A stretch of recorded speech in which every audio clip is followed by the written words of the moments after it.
SK कुकिंगमध्ये तुमचं स्वागत आहे. ही मी अशीच भेंडी बनवणार होती.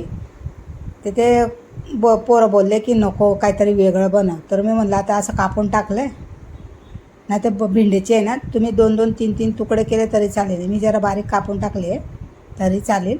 आता याच्यात मीठ, हळद, गरम मसाला, जिरा पावडर, धने पावडर असं सगळं मिक्स करून याला आपण थोडंसं मॅरिनेट करूया.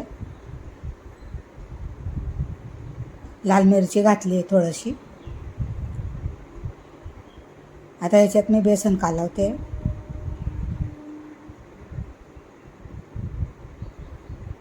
जेवढं भेंडीला लागणार तेवढंच बेसन कालवायचं आहे आपल्याला, जास्त नाही कालवायचं.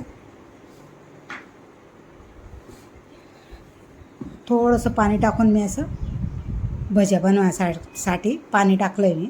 आता ह्याला आपण तळून घेऊया. थोडंसं तेल टाकते जरा अजून खुसखुशीत बनणार. 1 चम्मच भरून टाकलं आहे.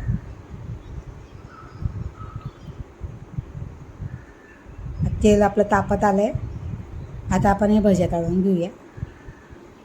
छोटे छोटे गोळे टाकायचे. मोठे पाहिजे तर मोठे पण टाकू शकता, पण चपातीबरोबर आणि भाकरीबरोबर इतकी स्वाद लागते ना ही भाजी, लय सुंदर लागते.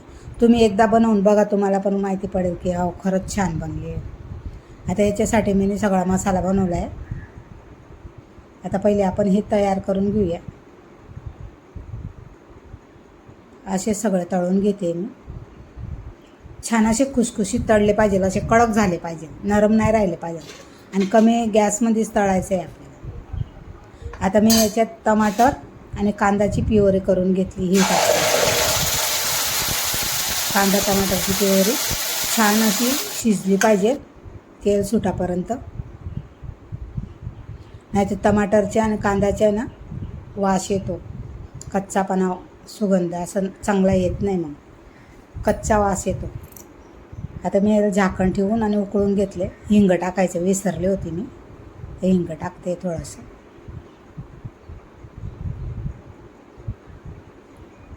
थोडंसं जिरं घातलं आहे मी. तेल तापलं ना तर मी पटकनी प्युरी टाकून दिली, कारण की मग जिरं टाकलं असतं ना तर जळून गेलं असतं. त्याच कढईमध्ये मी भज्या तळल्या, त्याच्यातच मी तडका दिला आहे. आता याला 2 मिनटं आपण वाफेवर शिजवून घ्या. बघा छान असं तेल सुटलं आहे. प्युरी आपली तयार झाली. आता 2 चमचे भरून मी बेसन पीठ घातलं आहे, म्हणजे अशी गिरवी ठीक बनणार. आता हिला पण आपण छान असं शिजवून घेऊया, जोपर्यंत आपलं कच्चापणा जात नाही तोपर्यंत. हे बघा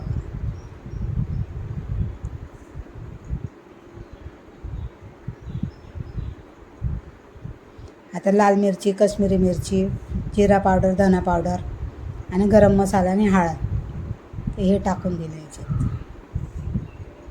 हा आपली गिरवीचा मसाला तयार झाला आहे.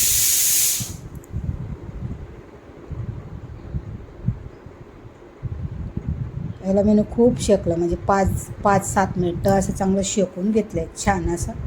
आता थोडंसं पाणी घालून, कारण की खाली चिटकायला लागलं ना, ते जळायला लागलं मिरची टाकली म्हणून. आता मीठ घालूया चवीप्रमाणे, कारण की आपण बेसन याच्यात पण भज्यांमध्ये पण मीठ घेतलं आहे. सॉरी, मध्ये अडकते मी. आता एवढं आपल्या जेवढी गिरवी पाहिजे त्या हिशोबानं पाणी घाला.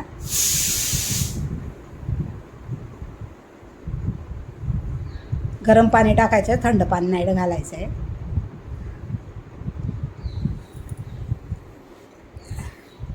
कारण की मग थंड पाणी घातलं ना त्याचा स्वाद कमी होऊन जातो. आता भाजीला बघा छान अशी उकळी आली आहे आणि हे आपण तळलेले भेंडीचे भज्या टाकून देतो आहे. आता तर परत एक उकळी येऊ देऊया, म्हणजे जो मसाला आपण गिरवी बनवली ना त्याच्यामध्ये जायला पाहिजे आपल्या पकोड्यामध्ये. आणि जेवढं गिरवी पाहिजे त्या हिशोबानं बनवा तुम्ही. आता आपली रेसिपी तयार झाली आहे बघा.